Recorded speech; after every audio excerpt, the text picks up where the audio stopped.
তোমরা কি জানো আইসিটি পরীক্ষায় খারাপ করার কারণ কি? বেশিরভাগ ক্ষেত্রে দেখা যাচ্ছে যে 25টা বহু নির্বাচনীর মধ্যে 8টি অনেকেই কারেক্ট করতে পারে না, অর্থাৎ এমসিকিউ দাগাতে গিয়েই সমস্যা করে ফেলে। তো প্রিয় শিক্ষার্থীবৃন্দ, আমি এই ক্লাসটিতে তোমাদের শেখাবো হচ্ছে কোন অধ্যায় হতে কতগুলো বহু নির্বাচনী প্রশ্ন তোমাদের পরীক্ষা আসবে, তারপর প্রশ্নগুলো কিভাবে 1 মিনিটের মধ্যে উত্তর করবে, বা সহজ এবং কঠিন প্রশ্ন যাতে গুলিয়ে না ফেলো, নানান বিষয়ে আমি এখন কথা বলবো। তো তোমরা বোর্ডে 3টি প্রশ্ন দেখতে পাচ্ছ। এই 3টি প্রশ্ন ঢাকা বোর্ড 2023 সালে সংখ্যা পদ্ধতি, অর্থাৎ আইসিটি পরীক্ষায় 2023 সালে ঢাকা বোর্ড এই 3টা প্রশ্ন সহ আরো 25টা মোট প্রশ্ন করেছিল। তো এই 3টা হচ্ছে সংখ্যা পদ্ধতি থেকে এসেছে। তো প্রতি অধ্যায় থেকেই এরকম করে অংশ অংশ করেই আসবে, এক অধ্যায় থেকে অনেক বেশি আসবে না, আবার অনেক কমও আসবে না। তো যাই হোক, এই যে তোমরা 3টা প্রশ্ন দেখতে পাচ্ছ, অনেক শিক্ষার্থী কিন্তু সহজ প্রশ্নগুলো গুলিয়ে ফেলছে। তোমরা এরকম করো, কারণ 25 মিনিটে যখন 25টা প্রশ্ন দাগাতে বলে তখন অনেকে তাড়াহুড়া করে সহজ প্রশ্নগুলো কঠিন করে ফেলে। আবার অনেকে দেখা যাচ্ছে যে 25 মিনিটে 25টার মধ্যে 8টি কারেক্ট করতে পারে না। তো তুমি যতই সিকিউ ভালো লেখো, তুমি যখন 8টি বহু নির্বাচনী কারেক্ট করতে পারবে না, তখন কিন্তু তোমার ফেল চলে আসবে। এজন্য কিন্তু প্রচুর পরিমাণে আইসিটি প্র্যাকটিস করতে হয়, বিশেষ করে বহু নির্বাচনীর ক্ষেত্রে।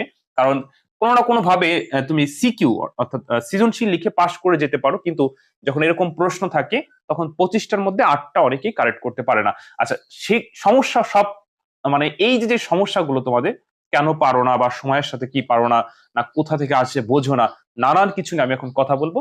তো প্রিয় শিক্ষার্থীবৃন্দ, একটু লক্ষ্য করো, আমরা এখন এমসিকিউ সমস্যা নিয়ে কথা বলবো। আরেকটি কথা বলে রাখি, সেটি হচ্ছে তোমরা চাইলে কিন্তু আমার কাছে আইসিটি পড়তে পারো। যারা 24 এবং 25 সালের পরীক্ষার্থী আছো তাদের জন্য স্পেশাল ব্যাচ শুরু করেছি। তো বিশেষ করে যে সালের পরীক্ষার্থী হও না কেন, যে কোনো সময় আমার এই ব্যাচে ভর্তি হতে পারবে। কারণ ভর্তি হওয়ার সাথে সাথে তোমাকে পুরো বইয়ের বেসিক ক্লাস দেওয়া হবে, সাজেশন দেওয়া হবে। এরপর বোর্ড পরীক্ষার আগ পর্যন্ত এভাবে এমসিকিউ এবং সিকিউ প্র্যাকটিস করানো হবে, যাতে করে পরীক্ষায় যেভাবে প্রশ্ন আসুক তোমার যেন সমস্যা না হয়, অর্থাৎ তুমি যেন বিপদে না পড়ো। তো যেই ভর্তি হও না কেন, তার আইসিটি ভালো করানোর দায়িত্ব আমার।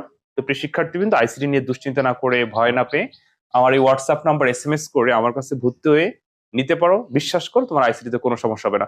মাত্র 999 টাকা, অর্থাৎ 1000 টাকায় 1 মাসের সমপরিমাণ বেতন দিয়ে পুরো বই কমপ্লিট করতে পারবে। তোমার কিন্তু আর কোনো টাকা দিতে হবে না এই 999 টাকার মধ্যে সম্পূর্ণ। ওকে, তো যাই হোক, দেখো ঢাকা বোর্ড 2023 সালে কি প্রশ্ন করেছিল।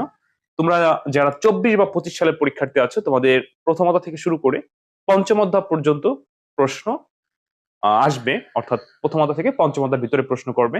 তো 5টি অধ্যায় হতে প্রশ্ন আসবে, তবে তৃতীয় অধ্যায় 2টা অংশ, ডিজিটাল ডিভাইস এবং সংখ্যা পদ্ধতি। যেমন দেখো, এখানে সংখ্যা পদ্ধতি হতে 3টা আসছে, ধরো ডিজিটাল ডিভাইস হতে এরকম 2-3টা আসছে, তাহলে কয়টা হয়ে গেল? 6টা হয়ে গেল। তো বাকি অধ্যায় থেকে এরকম 5টা-6টা করে আসবে, তাহলে এভারেজ অধ্যায় হচ্ছে হলো 5টি। তো তোমাদের পরীক্ষায় কিভাবে আসবে? ধরো প্রতিটা অধ্যায় তো সমান হারে বরাদ্দ 5-5টা করে। তো দেখা যাচ্ছে যে কখনো কখনো প্রথম অধ্যায় থেকে একটু কম আসে, 4টা আসতে পারে। তো বাকি যে একটা এরকম 3-3টা করে চলে আসতে পারে। তবে সংখ্যা পদ্ধতি হতে 2টা বা 3টা আসবেই আসবে তোমাদের পরীক্ষায়।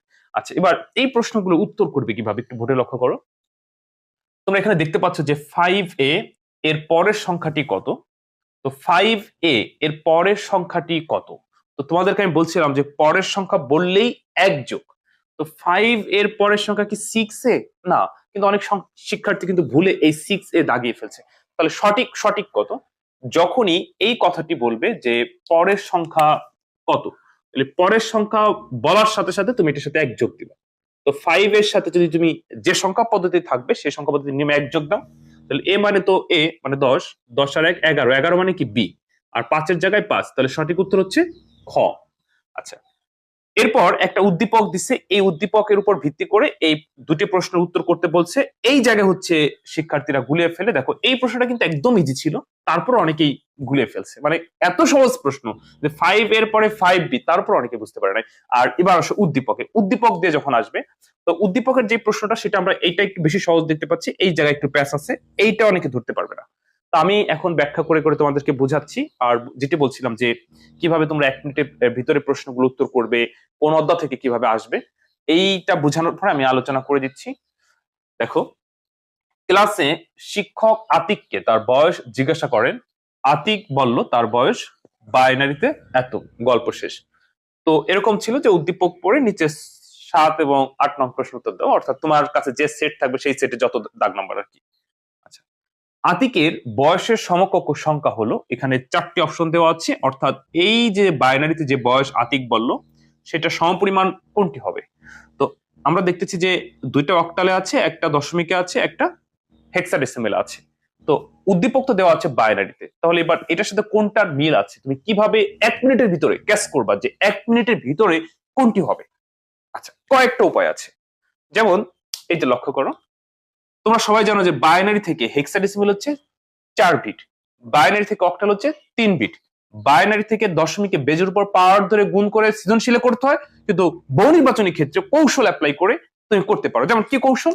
কৌশলটা হচ্ছে এরকম, 1 2 4 8 16, যার যার নিচে 1 আছে তাকে তাকে যোগ দিয়ে দাও, তাহলে 16 আর 4 20, কিন্তু দশমিকে দিচ্ছে কত 24, তার মানে এটা ভুল, গ ভুল।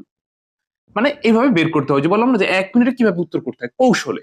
এখন তো তুমি বেজের উপর পাওয়ার ধরে অত সিস্টেম তুমি অত সময় পাবে না। আচ্ছা, হেক্সাডেসিমালে যদি তুমি যাও 4 বিট করে করে, তাহলে 4টা আর 4টা, তাহলে এখানে এলো 1 হবে, প্রশ্নে আসে না 24, মানে 24 হয় না। এই যে হলো 4, এখানে তুমি 4 পাইলে, আর এখানে এলো কত 3টা শূন্য যদি দাও সামনে, তাহলে কত হয় 1 হয়, তাহলে 14 হলে রাইট, কিন্তু আছে কত 24 হবে না।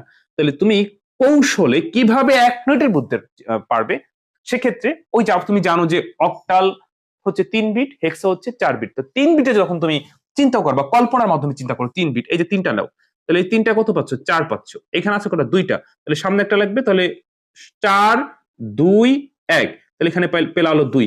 এখন তোমরা যদি প্রশ্ন করো স্যার আপনি এটা কিভাবে বের করলেন, এই যে এইভাবে বের করছি 4 2 1, অর্থাৎ 1 0 0, এই যে প্রথমে আমরা যদি আগের লাইনটা আগে লিখি 0 1 0, তাহলে এই লাইনে পেলাম 2, আর পরের লাইনে 1 0 0, তাহলে 4, তাহলে 2 আর 4 24, তাহলে অ্যান্সার হবে খ।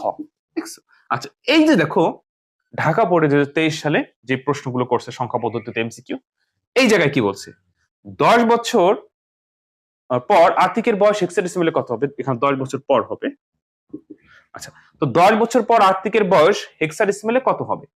তো বিষয়টা হচ্ছে আতিকের বয়স আছে কত, আতিকের বয়স তো দেওয়া আছে, এই যে বাইনারিতে দেওয়া আছে। এখন প্রশ্ন করলো 10 বছর পরে হেক্সাডেসিমেলে কত হবে। এই যে যখন এরকম প্রশ্ন আসে না, তখন 1 মিনিটের মধ্যে স্টুডেন্ট গুলো ক্যাচ করতে পারে না, তারপরে রেখে দেয়, রেখে আরেকটা যায়, তাড়াহুড়া করে, কিন্তু অবশেষে সে ধরা খেয়ে বসে, খেয়ে বাকিই থেকে যায়। তারপরে একটা পর্যায়ে সে কি করে, আন্দাজে ঢিল মারে।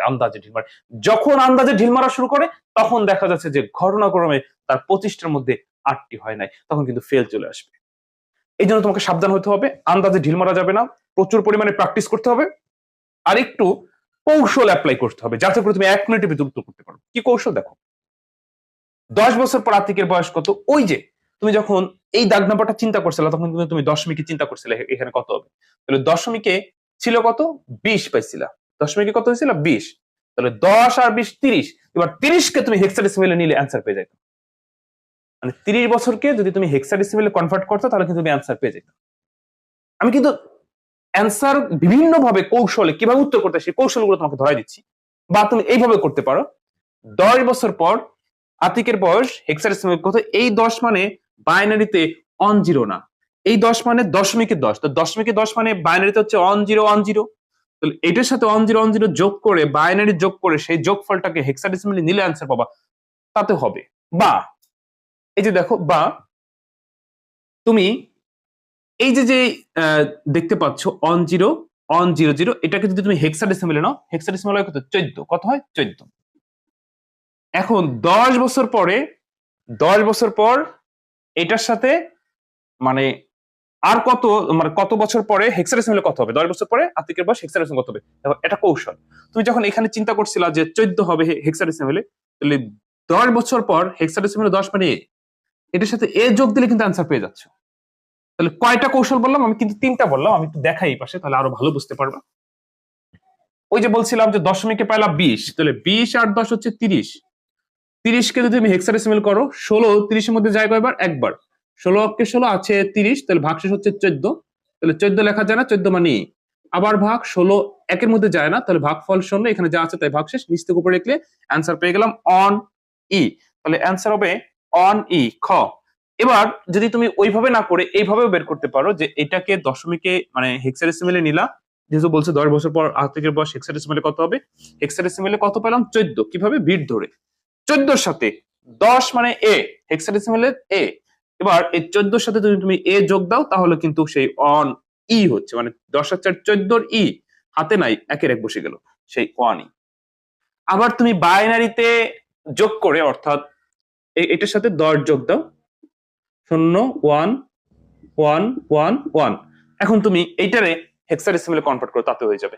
যেমন 1 2 3 4 5টা আছে, তুমি আরো 3টা নিলা, তাহলে এই যে 4টা এই যে 4টা, তাহলে এটা মানে 1 এটা মানে ই। আর আমি কাল্পনিক ভাবে আর কি 4 বিট ধরে ধরে করলাম, তোমরা তো জানো বিট ধরে কিভাবে করতে হয়। এরপরে যদি না জানো বেসিক সমস্যা, তাহলে তো তুমি আইসিটি পারবে না, কারণ বেসিক ভালো না হলে এগুলো কেউ ধরতেই পারবে না। তো তোমাকে বেসিক আগে স্ট্রং করতে হবে, তারপর হচ্ছে সিকিউ এমসিকিউ প্র্যাকটিস করতে হবে। আর এর জন্য তোমাকে আগে বিশ্বাস করো আগে তোমাকে বেসিক জানতেই হবে। তো প্রিয় শিক্ষার্থীবৃন্দ, তোমাদের এই এই সমস্যার জন্যই কিন্তু আমি তোমাদের কথা চিন্তা করে আমার এই কোর্সটি চালু করেছি। এই জায়গায় ভর্তি হওয়ার সাথে সাথে পুরো বইয়ের বেসিক 10 ঘন্টার মতো করে একটা ক্লাস লিংক পাবা, যেখানে 20-22টা ক্লাস থাকবে 10 ঘন্টা।